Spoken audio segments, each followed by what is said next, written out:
Hi guys! Maulan na turnover! Samahan niyo po kami sa house inspection ng client namin dito kay First Park Homes, Baliwag, Bulacan. Located po ito along DRT Highway, as in sobrang accessible talaga. 45 minutes lang po galing Trinoma tsaka SM North, andito ka na agad sa project. Anyway, yung nakuha po pala ni buyer ay Calista Unit. Ito po yung townhouse natin kay First Park Homes and yung pinakamabilis din pong ma-sold out. Paano ba naman kasi? Affordable na nga, tapos fully finished pa. As you can see, wala ka na pong ipapa-renovate upon turnover. Furniture and appliances na lang po talaga yung dadalhin nyo. Yung staircase natin may kasama na din pong handrails tsaka precast na din po lahat ng steps natin. Dito naman po sa second floor, meron tayong 2 bedrooms and parehas din pong may bedroom doors na kasama.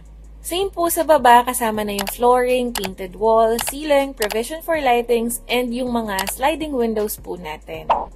Ang maganda pa nga sa unit ni buyer ay dahil Calista end po ito, meron silang additional space sa gilid. 72 square meters po yung total lot size nila, so malaki pa yung pwede nilang gamitin for future expansion.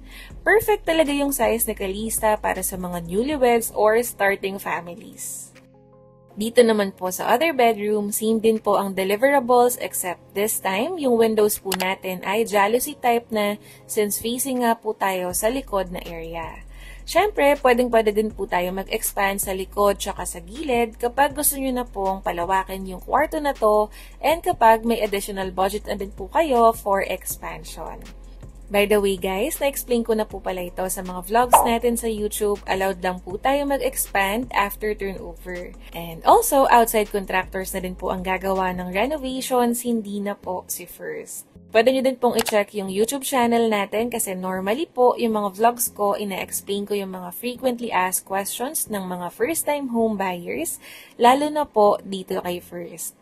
For example, kailan pwedeng mag-move in, paano pumasakay bank, anong difference ni bank financing tsaka in-house financing, paano ba mag-expand ng unit, ano yung mga requirements natin, ano yung mga kailangan mong bayaran kapag bumibili ka ng property. Lahat yan guys, nagawa na po natin ng in-depth vlog, so check nyo na lang din po yung YouTube channel ko after this.